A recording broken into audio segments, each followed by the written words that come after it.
Since 1964, the agency's been helping people in Houston. It's incredible, and it's all volunteers that tutor, which is really unique. We all stick around because everybody has an interesting story. Everybody is from everywhere else, and they all meet here. So I love that part of it. Just fascinating people that you meet here with all kinds of backgrounds. We sat around a kitchen table and we just helped each other. It was just neighbor helping neighbor, and look how far we've come since then. My name is Natalie. Diana Delgado. Ali. I'm Elha. Suzanne Rustler. Rosliana Cesarani. Kyoko Wakabayashi. Frida. Marjorie. I'm from Venezuela. Venezuela. From Iraq. Indonesia. From Algeria. Japan. From Munich, Germany. From Indonesia. When I arrived here, I felt like I was, I don't know how to say that. I don't know how to say that. You want to tell your story. You want to work. You want to do so many things, and then you can't because your English is so limited. I didn't know where to start. Being in a foreign country where you do not understand the language is very frightening. It's terrifying. It's got to be really scary. I just feel like a bird. A cage in the bird. I feel very welcome here. Everyone is very open. Everyone is very friendly. People ask you where you are from. They are interested where you are from. You really want to come back. My name is Melanie Fisk. We help people learn English so that they can be more productive members of their community. So whether that's to vote, whether that's to work, whether that's to parent and be involved in the school system, whether it's to be able to take the bus and get to the grocery store in order to be part of the economic system. How so much of who I am and so much of who I think we all are formed because of education. And that somebody just didn't have that experience is really hard. They're highly educated and highly trained, highly skilled professionals that I'm amazed by. And the only thing that separates them is the language. At first, I was very resistant to move because I was happy in my country. I couldn't stay in my country. I moved here to study communication. I won lottery. Medical treatment for our daughter. How people come to be here, whether it's their choice or not their choice, is really kind of none of my business. My job is to treat them like neighbors. A lot of criminals, killers, criminals, Mexican people. We don't want people pouring through the border. Stop flowing into our country like water. We need a wall. Because then everyone goes crazy. I'm a racist. I'm not a racist. I don't have a racist bone in my body.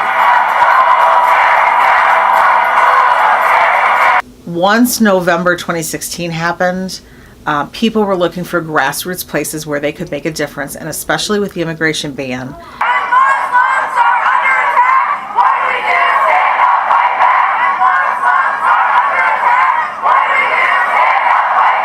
When I grew up, I was reading the Holocaust, And I first moved to the United States. I went to DC, going to the Holocaust Museum. Musstet als Partei in der Minorität bleiben, weil wir die wertvollsten Elemente des Kampfes und des Opfers sind, in der Nation mobilisierten, die zu allen Zeiten nicht die Mehrheit, sondern die Minderheit ausgemacht haben. So I was like, if I live back then, I'll do this. Oh, people are so cruel. Why do they let this history happen? But now we have the privilege. I feel I have the privilege of my time. I live at this generation, and so that's your purpose, to live in during this time, to do something. They're bringing drugs, they're bringing crime, they're rapists, vicious murderers, vicious people. They're killing us, killing us, killing us. In our country, we had our life, our jobs, house, our friends, family, everything. They feel isolated and they feel in darkness because they can't communicate. They no longer have friends. They no longer have family. Frustrated. You feel this big sometimes. We want to be the people that welcome them here by means to actually helping them. Like they don't have a family here, we will be their family here. We will be their friend here. We are 100% privately funded, so we don't have any federal funds or state funds or city funds or government funds. And so I work with everybody out in the community to say, hey, we're doing incredible work. Won't you help fund this work? I felt very, very bad or awful, embarrassed of myself. I felt depressed. I didn't know how to make a new life. We see them as an adult more than just a student, and we want to support them in whatever role they have in their community, whether they're the breadwinner in the family, they have to provide for their family, whether they have like personal goals, dreams to get a better job or to get a higher education or just get licensed. And I think that's what literacy, that's like what we do here to support that person in moving forward. You can really profoundly change someone's path and help their entire family, the whole community. I move here with by my own choice, and I can bring whatever I want to bring here to move here. But for refugees, they basically, they leave their things because of war, or they probably already move around, and all they have is just what, clothes on them and maybe just few things. And so starting your life here with basically nothing, it's really, really hard. The truest sense of humanity, right? I think when we all get in those classrooms together and there's laughter and there's tears and there's learning and there's so many different people from around the world, and they're all hanging out together and trying to figure out the same things, whether it's the tutor, the student, it's the best. It's the best of what makes us human. I think it's fantastic. So that's kind of the the heart side of what we do. Literacy. The people here, the teachers, so patience. They do you feel better. So relax. You can do it. And you do it.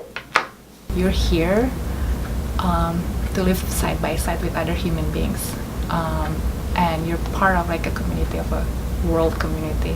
So if one group or just like one family is having a hard time, like you couldn't like look the other way when you already know they need help and you can help. In my position, I get to help the students one-on-one with jobs, with resumes, job interviews, and just an action plan for what is next for them. It just made my day when a student come here and tell me, Diana, I got a job. I am today speaking to you because before I couldn't. I can find job. I took it like this is my new life. I'm gonna learn so much. It's hard, but I'm gonna make it. I'm gonna do it. Whatever it takes to be successful, I'll do it. And I did. In future, inshallah, I want to enseigner teacher. I can speak English more confident than before. I don't know how, but I do it. My language is weak, but I try, work good. Welcome to Literacy Advance of Houston. Bienvenidos. خوش اومدید. Selamat datang di Willkommen zu Literacy Advance of Houston. Thank you so much, Literacy Advance. Now I'm more confident to speak English. Gracias, Literacy Advance. سپاسگزاریم. Je les remercie beaucoup. Thank you, Literacy Advance. Vielen Dank an Literacy Advance of Houston. شكرا جدا. شكرا جزيلا.